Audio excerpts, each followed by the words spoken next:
University మంచి భవిష్యత్తు కోసం తెలుగు విద్యార్థులు ఇష్టపడే యూనివర్సిటీ. కాల్ 9059052378 9059052379. ఒక కుటీర పరిశ్రమలా పెట్టుకొని నువ్వెలా మార్కెటింగ్ చేయగలవు? 6000 మంది వర్కర్స్ ని పెట్టుకుని ఆంధ్ర మొత్తం బ్రాంచీలున్న మీరే నా కంపెనీ చూసి భయపడుతున్నారంటే నా సరుకులో నాణ్యత ఉందనేగా. ఆ నాణ్యత ఉన్నంత వరకు నాకెవరూ పోటీ కాదు. ఈ ప్రపంచంలో నేను ఎక్కడైనా మార్కెట్ చేయగలను. వస్తాను.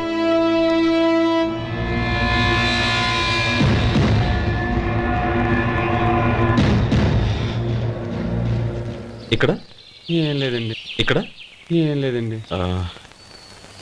ఇప్పుడు ఊపిరి పీల్చి బిగ్బట్టు నెమ్మదిగా వదిలే. ఓకే లే, నెమ్మదిగా ఇలా వచ్చి కూర్చో. ఏం లేదు, మామూలు కడుపు నొప్పే. ఈ టాబ్లెట్స్ 3 రోజులు వాడు. ఎలా వాడాలో ఇందులో రాశాను. Token number 29. టౌన్ డాక్టర్ భయపెట్టేశాడు, ఆపరేషన్ అది ఇదని. కానీ ఈ డాక్టర్ బాబు ఏమీ లేదని చెప్పాడు. అలాగా? ఈ బాబు 10 కాలాల పాటు చల్లగా ఉండాల.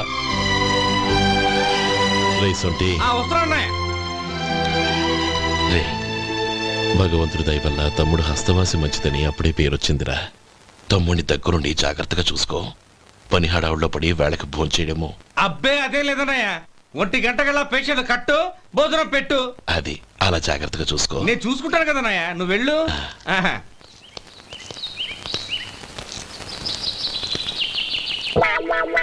అయ్యో, ఏంటయ్యా ఉంటున్నాడా ఈ దెబ్బలు? ఏదైనా యాక్సిడెంటా? అదేం కాదండి, మరి గోరు కొరికినందుకు ఎలక్ట్రిక్ స్తంభాన్ని కట్టేసి ఇలా రక్తం వచ్చేలా కొట్టారండి. ఊరు కొరికినందుకు ఎలక్ట్రిక్ స్తంభాన్ని కట్టేసి ఇంతలా కొడతారా? వాళ్ళతో మనుషులా రాక్షసులా? చాలా థ్యాంక్స్ అండి. కనీసం మీరైనా అర్థం చేసుకున్నారు. వాళ్ళు అర్థం చేసుకోలేదండి.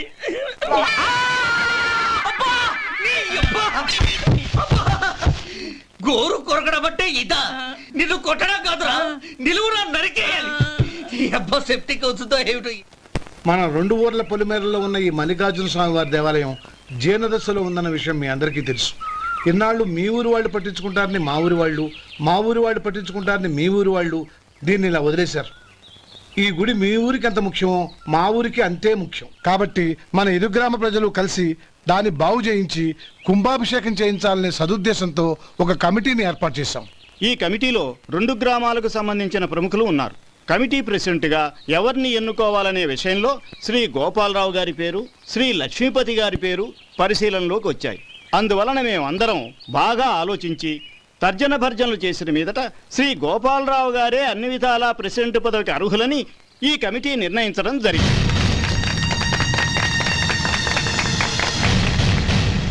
అంచేత ఈ ఉభయ గ్రామ ప్రజలు శ్రీ గోపాలరావు గారికి ఉదారంగా విరాళాలు అందజేసి ఈ శుభకార్యాన్ని జయప్రదం చేయవలసిందిగా కోరుతున్నాం. ఏంటి ఇంకా రాలేదా? ఏంటయ్యా, టైం 10 అవుతోంది. బోర్డు మీద 10 గంటలను రాసుంది. మీ డాక్టర్ ఇంకా రాలేదు. అసలు మీ డాక్టర్ కి టైం సెన్స్, పంక్చువాలిటీ ఏమైనా ఉన్నాయా? ఇంతకీ మీరెవరండి? నేను డాక్టర్ అమ్మని. ఓహో, మీరు డాక్టరేనా? డాక్టర్ అంటే డాక్టర్ని కాదయ్యా, డాక్టర్ని చేసుకోబోయేదానని అర్థం. ఓహో, అవును, నువ్వెవరు? నేను ఇక్కడ టోకన్ ఇస్తూ ఉంటానులేండి. తప్పుకో, తప్పుకోవయ్యా. అవును, మీ డాక్టర్ కి ఎవరో అన్నయ్య ఉన్నాడంట కదా, ఎలాంటోడు? ఎలాంటోడంటే అదేనయ్యా, చాలా కోపిష్టని విన్నాను. ఎందుకని అడుగుతున్నారు? ఎందుకంటావేంటయ్యా? ఆ అన్నయ్య మాట వినగానే మీ డాక్టర్ గడగడా వణికిపోతాడు. అసలు డాక్టర్ చదివే తమ్ముణ్ణి అలా భయపెట్టచ్చా? తప్పు కదా? తప్పేనండి. కాని కాని నాకు మీ డాక్టర్కి పెళ్ళవని ఆ అన్నయ్య సంగతి అప్పుడు చెప్తాను.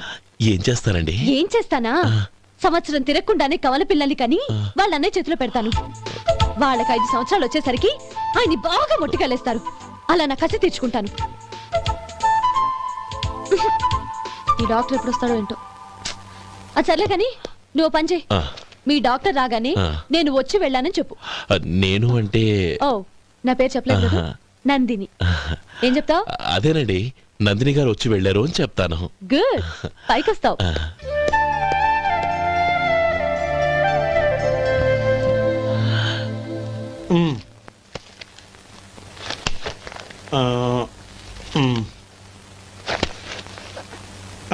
దీంతో మొత్తం 4,98,200 అయ్యాయి. పోతే నువ్వు ఇచ్చినంత ఇవ్వలేకపోయినా ఈ దైవకార్యానికి నా వంతు చందా 1,800. దీంతో మొత్తం 5 లక్షలు పూర్తయ్యాయి. సరేరా, ఆ, నేను ఈ డబ్బు తీసుకుని పట్నం వెళ్ళి బ్యాంక్లో వేసి వస్తాను. అలాగే. నేను నీతో వద్దాం అనుకున్నాను రా, అనుకోకుండా సాయంత్రం ఇన్స్పెక్షన్ వచ్చింది. పర్వాలేదులే, ఆ. వెళ్ళొస్తాను.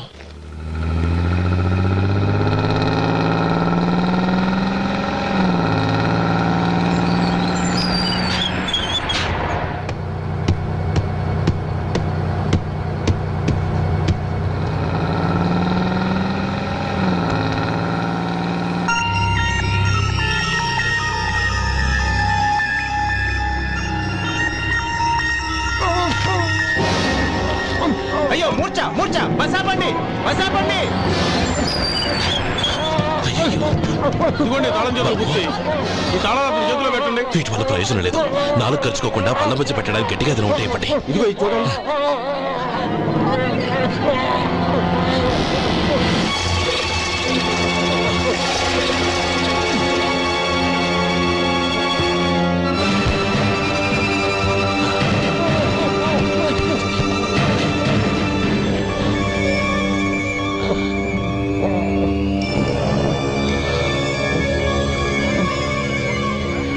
మీరు వెళ్ళి మీ సీట్లో కూర్చోండి, కొంచెం గాలాన్ని పట్టి. ఇప్పుడు ఎలా ఉంది బాబు?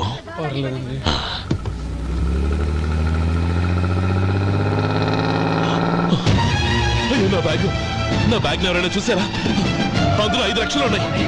నా బ్యాగ్ వెంటనే బస్ ఆపండి. ఎవరిని కింద దిగవద్దు. అందరినీ చెక్ చేయండి. నా అంచనా తప్పు కాలేదు. వాడి మంచితనమే వాడిని దెబ్బకొట్టింది.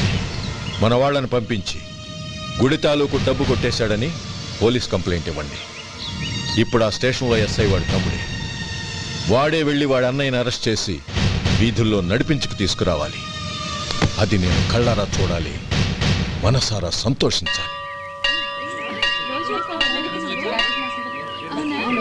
అయ్యో గోపాలం గారు, గోపాలం గారు, మీరు దేవస్థానం సొమ్ము దొంగిలించారని ఎవరో పోలీస్ కంప్లైంట్ ఇచ్చారంట. మిమ్మల్ని అరెస్ట్ చేయడానికి మీ తమ్ముడు గారు వస్తున్నారు.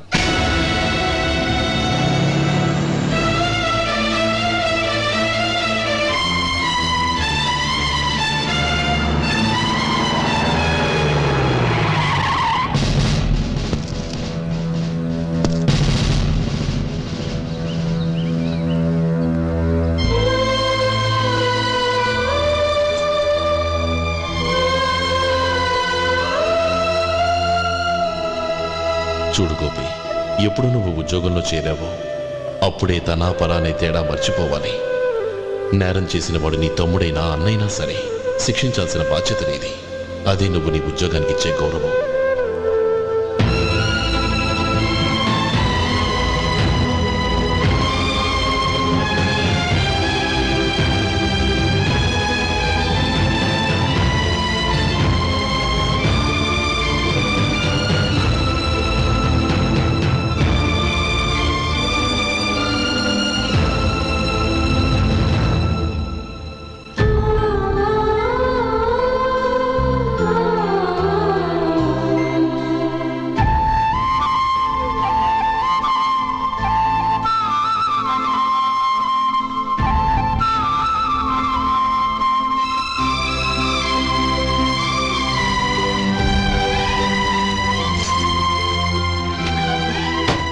అన్నయ్య, రే గోపి, ఏమిట్రా ఇది? నన్ను క్షమించన్నయ్య. నేను కోరి ఉద్యోగుల చేరిన మాట నిజమే, కానీ ఇలాంటి పరిస్థితి ఎదురవుతుంది అనుకోలేదు. నా ఒంట్లో ప్రతి రక్త పట్టు నీ భిక్షానన్నయ్య. నిన్ను అవమానపరిచి ఉద్యోగం నిలబెట్టుకునే బదులు నా ప్రాణాలను వదులుకుంటారు, కానీ ఈ పని మాత్రం నేను చేయలేనన్నయ్య.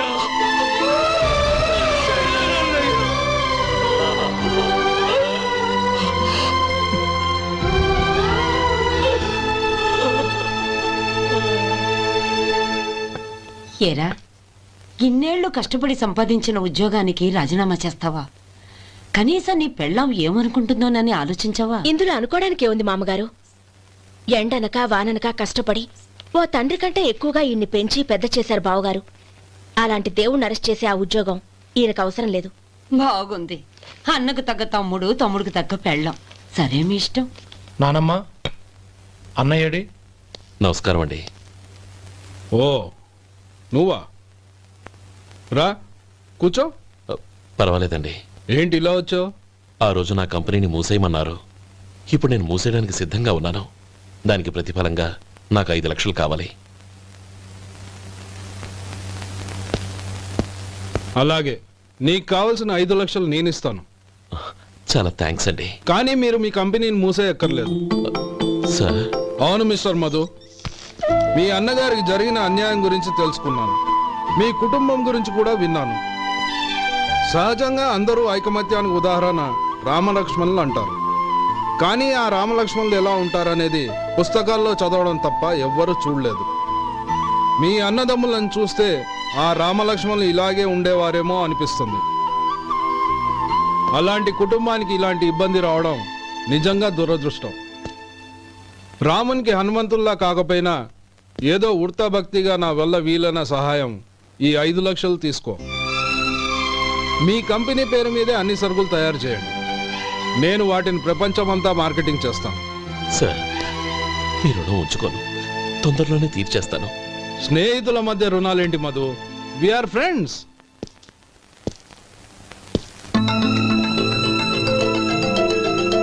ఏంటే అక్కడ ఆగిపోయావు? రా. నువ్వు మీ అన్నయ్యని అరెస్ట్ చేయడానికి అట్టెళ్ళావు, ఆయన లొంగిపోవడానికి ఇటు వచ్చారు. అవును, యూనిఫామ్ చేత్తో పట్టుకొచ్చావేంటి? సార్, నేను రే, ఈ మాత్రం దానికే బెదిరిపోయి ఉద్యోగం వదులుకుంటావా?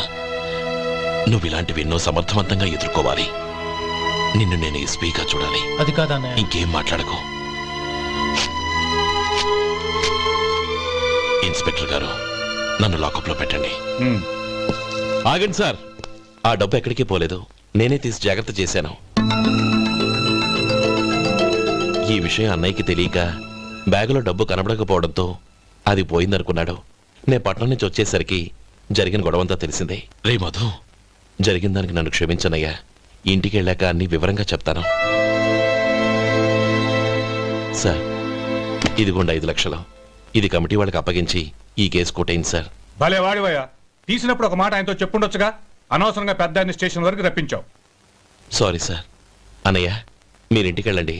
నేను లెక్క అప్ప చెప్పేసి వస్తానండి. అలాగే. ఎలా దెబ్బ కొట్టాలన్నా కుదరటం లేదు. అయినా వీళ్ళకు ఉన్న పళ్ళంగా 5 లక్షలు ఎలా వచ్చాయి? అదే బావా, నాకు అర్థం కావటం లేదు. నీకు అర్థమైతే ఆశ్చర్యపడాలి కానీ అర్థం కాకపోతే ఆశ్చర్యమే ఉంది. Useless fellow.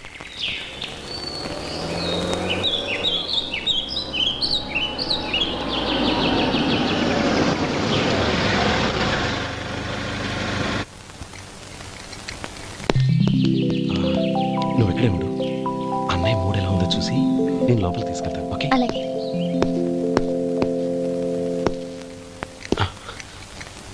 అన్నయ్య, ఏంట్రా?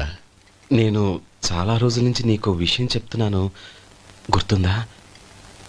ఏ విషయం? అదే అన్నయ్య, నేను ఓ అమ్మాయిని లవ్.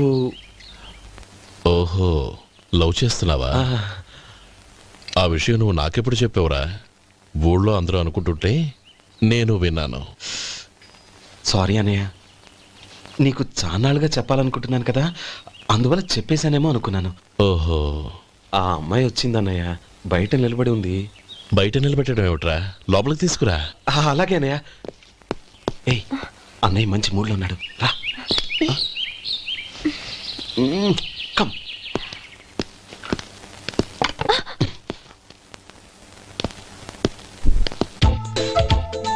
ఎందుకంటావేంటయ్యా? ఆ అన్నయ్య మాట వినగానే మీ డాక్టర్ గడగడ వణికిపోతాడు. అసలు డాక్టర్ చదివే తమ్ముడిని అలా భయపెట్టచ్చా? తప్పు కదా? తప్పేనండి. నమస్కారం. అదేంట్రా, మనిషో పక్కనుంటే నమస్కారం ఇంకో పక్కన ఉంది? అది మర్యాద అన్నయ్య, మర్యాద. ఆహా, అవును, నీ పేరేంటమ్మా? నందిని. ఆ, నందిని. నందిని అన్నయ్య. ఏ, ఆ మొక్క తను చెప్పలేదా? పెద్దలంటే మహాగౌరవం అన్నయ్య. మేమిద్దరం ఇంత క్లోజ్ ఫ్రెండ్స్ కదా, ఆయన నాతో కూడా ఎక్కువ మాట్లాడదు. ఓహో, కదా? నాకు మీ డాక్టర్కి పెళ్ళవని, అప్పుడు అన్నయ్య సంగతి చెప్తాను. ఏం చేస్తారండి? ఏం చేస్తానా? సంవత్సరం తిరగకుండానే కవల పిల్లల్ని కని వాళ్ళ అన్నయ్య చేతిలో పెడతాను. వాళ్ళకి 5 సంవత్సరాలు వచ్చేసరికి ఆయన్ని బాగా ముట్టిగలేస్తారు. అవును, అమ్మాయి మోహం చూడకుండా నిర్ణయం ఎలా తీసుకోనరా? తలెత్తు.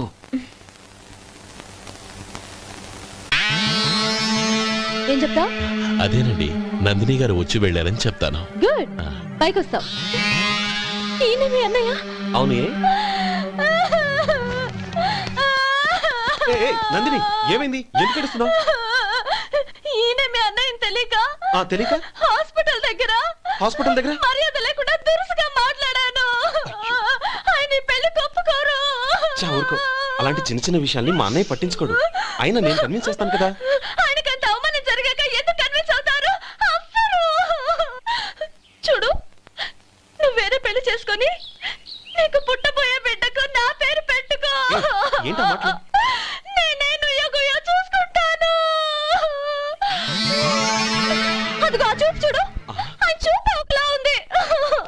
ఖచ్చితంగా ఆయన ఈ పెళ్లికి ఒప్పుకోరు. నందిని, నా మాట విను ప్లీజ్. నందిని, రేయ్ శేఖర్, ఆ అమ్మాయి చెప్పింది నిజమే. తనని ఎప్పుడైతే హాస్పిటల్ దగ్గర చూశానో అప్పుడే నేను నిర్ణయానికి వచ్చేసాను. విన్నావా? నేను చెప్పానుగా, ఆయన ఆల్రెడీ ఓ నిర్ణయానికి వచ్చేసారట. ఇక నేను వెళ్తాను. అలాగే వెళ్ళి ఈసారి వచ్చేటప్పుడు మీ అమ్మా నాన్నల్ని తీసుకురా. ముహూర్తాలు ఎప్పుడు పెట్టుకోవాలో నిర్ణయించుకుంటాం. అర్థం కాలేదా?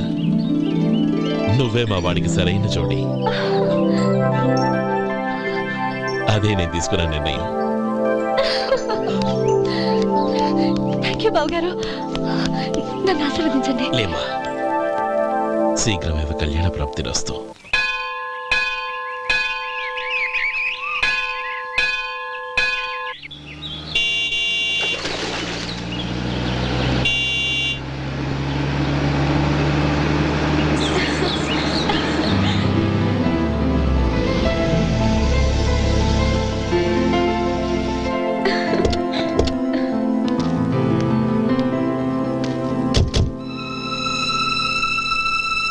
రామా,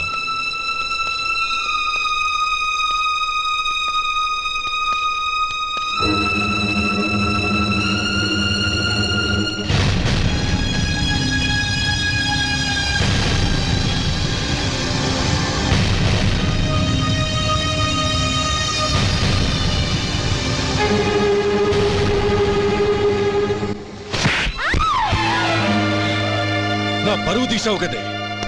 ఒక బిచ్చగాడిని నువ్వు కోరుకున్న వాడికి ఇచ్చి చేసేవాడిని. కానీ నువ్వు ఎవరిని ప్రేమించావో తెలుసా? ఎవడి నీడ సోకితే పంచమహాపాతకాలు అంటుకుంటాయనుకుంటున్నానో వాడి తమ్ముణ్ణి. ఆ రోజు ఆ గోపాలం గాడు నిశ్చితార్థం వరకు వచ్చి నా చెల్లెల్ని చేసుకొని వెళ్ళిపోయాడు. ఆ ఆవేశంలో తొందరపడి ఓ పొరుగురు వాడికి నా చెల్లెల్ని ఇచ్చి పెళ్లి చేశాను. ఆ తర్వాత తెలిసింది వాడికి అంతకుముందే పెళ్లి అయిపోయిందని. వాడు పెళ్ళైన వాడైనా పర్వాలేదు, పరమ దుర్మార్గుడు.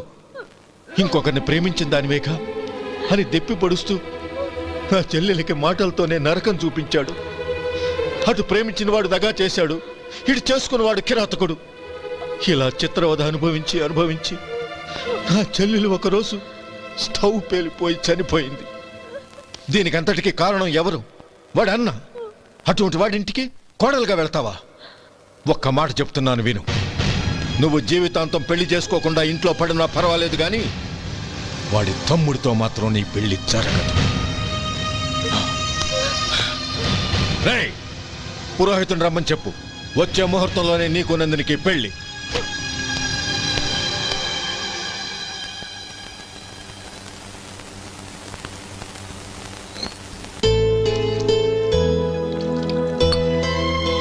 ఒరే, అదేంట్రా ఒక ముద్దైనా తినకుండా చేయగడిగేశావు?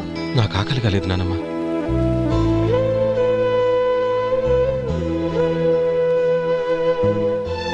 ఆ అమ్మాయి చాలా మంచిది, చదువుకున్న పిల్ల, మనందరికీ బాగా నచ్చింది. కానీ ఆ లక్ష్మీపతి గారి గురించి ఆలోచిస్తేనే నాకు భయం వేస్తోంది. వాడు మన కుటుంబం ఎప్పుడెప్పుడు విడిపోతుందా అని ఎదురు చూస్తున్నాడు. అన్నయ్య, ఆ అమ్మాయే కాదు, ఈ ప్రపంచంలో మన కుటుంబం కంటే నాకేది ఎక్కువ కాదు. ఆ పెళ్లి గురించి నేను మర్చిపోయాను. మీరు మర్చిపోండి.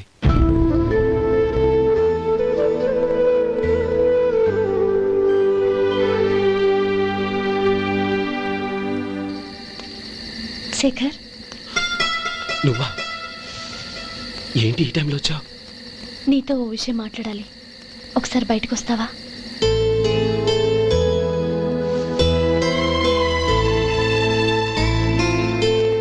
ఏంటి సూట్ కేసుతో వచ్చావు? శేఖర్, మా నాన్న నాకు వేరే పెళ్లి చేయాలని చూస్తున్నాడు. అందుకే నేను నిర్ణయానికి వచ్చాను. మన ఇద్దరం ఎక్కడికైనా పారిపోదాం. చూడు నందిని, ఈ టైంలో నిన్ను నన్ను మా అన్నయ్య చూశాడంటే బాగోదు. నువ్వు వెళ్ళిపో. అన్నయ్య అన్నయ్య అన్నయ్య, ఎప్పుడు మీ అన్నయ్య మాటేనా? నీకు నేను ముఖ్యమా, మీ అన్నయ్య ముఖ్యమా? నాకు మా అన్నయ్య ముఖ్యం. శేఖర్, నీ గుండెల మీద చేయి వేసుకొని చెప్పు. నన్ను మర్చిపోయిన సుఖంగా ఉండగలవా? అది నాకు తెలియదు, కానీ మా అన్నయ్యకు తలవంపులు తెచ్చి ఖచ్చితంగా నేను మనశ్శాంతితో ఉండలేను. నా పరిస్థితి అర్థం చేసుకో. దయచేసి మీ నాన్న చూసిన సంబంధం చేసుకుని సుఖంగా ఉండు. చాలా టైం అయింది, ఇంకా బయలుదేరు. నన్ను క్షమించు.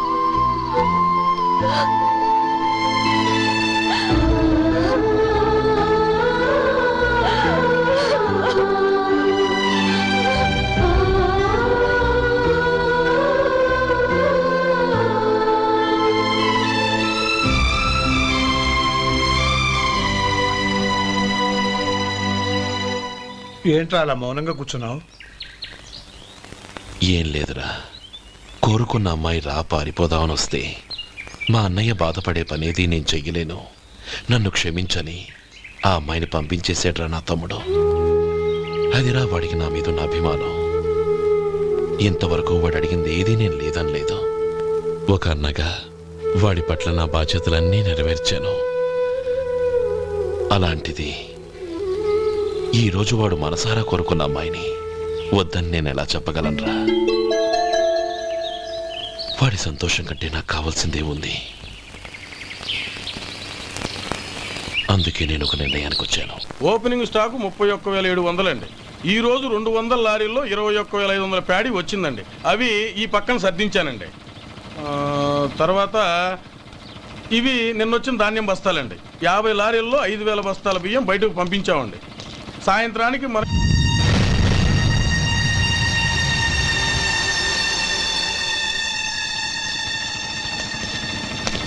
వీడెందుకు వచ్చాడు ఇక్కడికి? నమస్కారం. ఎందుకు వచ్చాడో అడుగు. నీ సహాయం అర్థించొచ్చాను.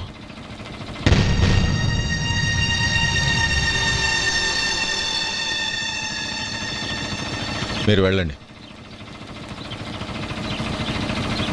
ఆ రోజు నీ చెల్లెల్ని నేను చేసుకోనన్నాను. ఏ పరిస్థితిలో అలా అన్నానో నీకు తెలుసు.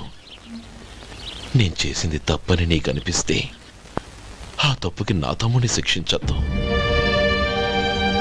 మన మధ్య ఉన్న విరోధం తెలియక వాళ్ళు ప్రేమించుకున్నారు.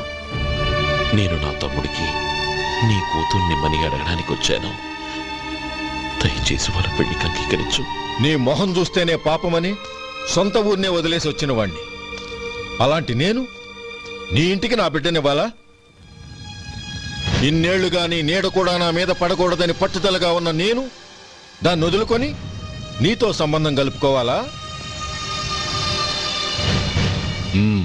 సరే, నేను నా పట్టుదలని ఆత్మాభిమానాన్ని అన్నిటినీ వదులుకొని నా కూతుర్ని తమ్ముడికిచ్చి చేశానే అనుకో. దానికి బదులుగా నువ్వేం వదులుకుంటావు? ఏం వదులుకుంటావో చెప్పు.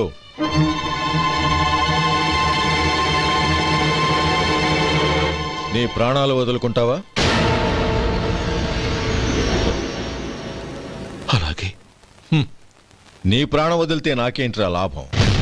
నువ్వు దేని మీదైతే ప్రాణాలు పెట్టుకున్నావో దాన్ని వదిలే. నీ తమ్ముళ్ళ మీదగా నువ్వు ప్రాణాలు పెట్టుకున్నావు. ఆ తమ్ముళ్లను వదిలే. అన్న అనే బంధానికి నువ్వు నీళ్లు వదిలేయాలి. ఎప్పుడు నీ తమ్ముడు నా కూతురి మెళ్ళలో తాళి కడతాడో అప్పుడే నీకు నీ తమ్ముళ్లకు ఉన్న అనుబంధం తెగిపోవాలి. నీ తమ్ముడు నా కూతురి మెళ్ళలో తాళి కట్టడానికి ముందే నువ్వు శాశ్వతంగా ఈ ఊరొదిలి వెళ్ళిపోవాలి. వీటన్నిటికీ నువ్వు అంగీకరిస్తేనే ఈ పెళ్లికి నేను అంగీకరిస్తాను.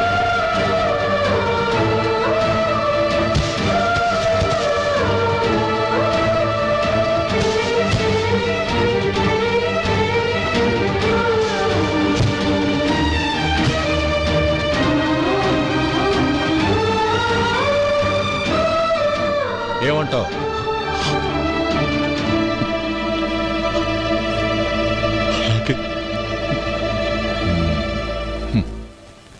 ప్రమాణం చేయి.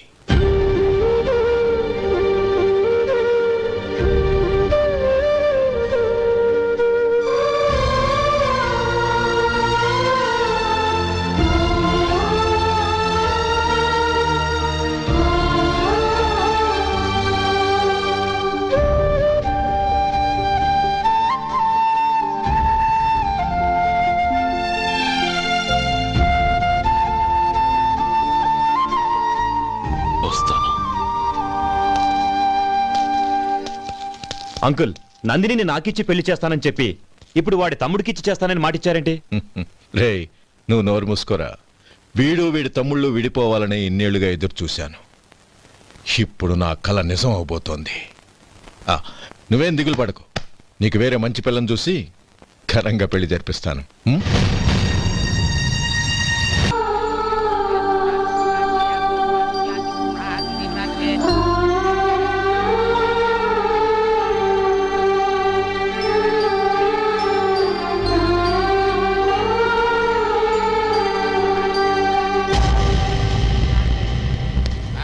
రే గోపాలం, రే రే, మమ్మల్ని అందరినీ వదిలేసి వెళ్ళిపోతున్నావురా? చంద్రం, నా తమ్ముళ్ళని ఎలా పెంచాలనుకున్నానో అలాగే పెంచాను, పెద్ద చేశాను. వాళ్ళందరూ సుఖంగా ఉన్నారు. అంతకంటే నాకు కావాల్సిందే వద్దురా. అయినా నేనెక్కడికి వెళ్తానురా? వాళ్ళ ఆనందంలో ఐకమత్యంలో నేను ఎప్పుడు ఉంటాను. ఏడవకు. ఎవరైనా చూస్తే బాగోదు. కళ్ళు తుడుచుకో. లోపలికి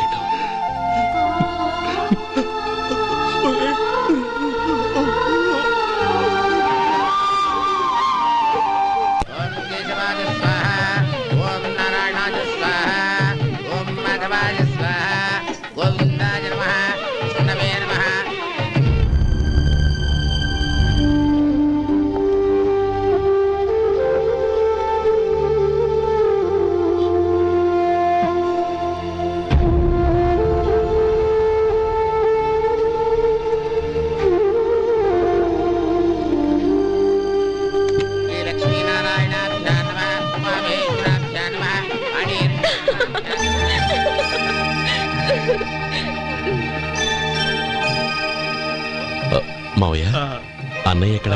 పని మీద బయటికి వెళ్ళాడు, వచ్చేస్తాడు. ఓహో, అలాగా. నమస్కారం. రండి రండి.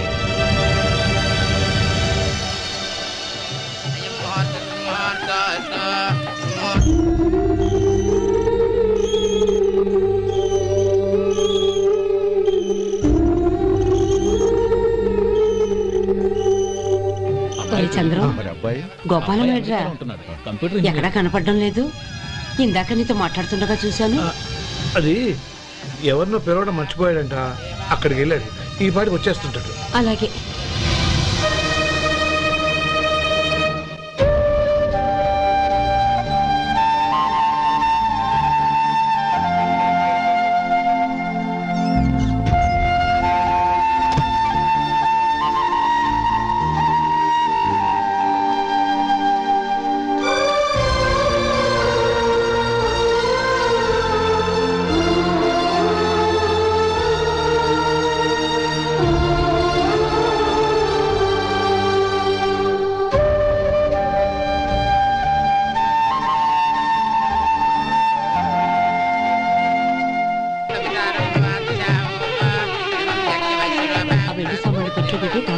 అలాగే.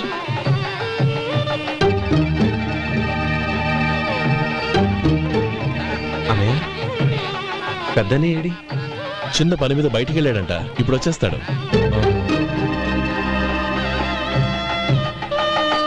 భజంత్రీలు భజంత్రీలు బాబు తాడిబుట్టు అందుకోండి. ఆపండి.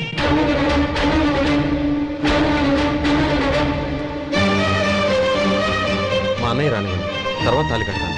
అదేంటి బాబు, ఆలస్యం అయితే దుర్ముహూర్తం వచ్చేస్తుంది.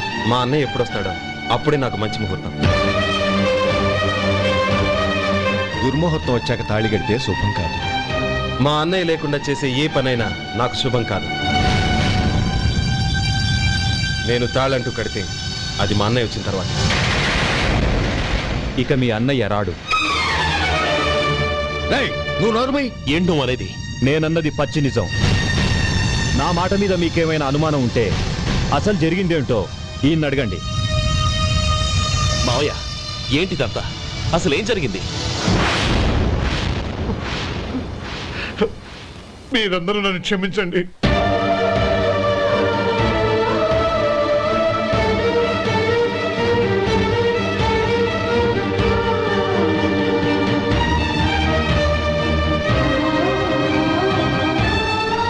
ఇది బాబు జరిగింది.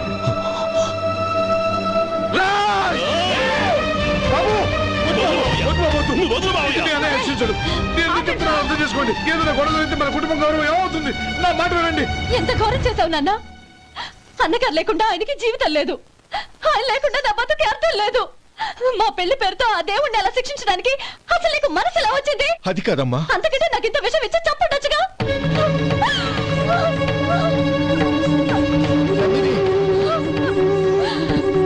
నందిని, నందిని, నందిని, అమ్మా నందిని, నా మాట వినమ్మా. నందిని, ఎందుకే బాధపడతావు? వాడు కట్టుకోకపోతేనే నిన్ను చేసుకోవడానికి నేనున్నానుగా.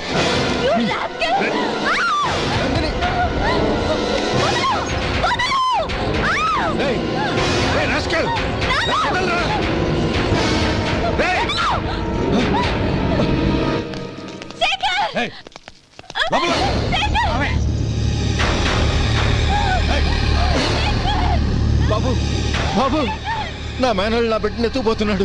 నా జీవితం నాశనం అయిపోతుంది. మీకు దండం పెడతాను, దాన్ని కాపాడండి. చిచ్చి, నీలాంటి వాడికి పుట్టిన దాంతో మాకేమిటి సంబంధం? ఎవరిని కాపాడాల్సిన అవసరం మాకు లేదు. ఒరేయ్ శేఖర్, తప్పురా. ఎప్పుడైతే అమ్మాయి నీతో పెళ్లి పీటల మీద కూర్చుందో అప్పుడే మన ఇంటి కొడలేనట్టు లెక్క. అవునండి, ఒక ఆడపిల్లని కాపాడలేకపోయామని బావగారికి తెలిస్తే మనల్ని క్షమించరు. నానమ్మ, వీళ్ళని తీసుకుని ఇంటికి వెళ్ళు. శేఖర్, గోపి, మీరెళ్ళి అన్నయ్య వెతకండి. నందిని విషయం నేను చూసుకుంటాను. వాడు ఎక్కడికి తీసుకెళ్ళి ఉంటాడు?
దండ పెడతాను చంపదు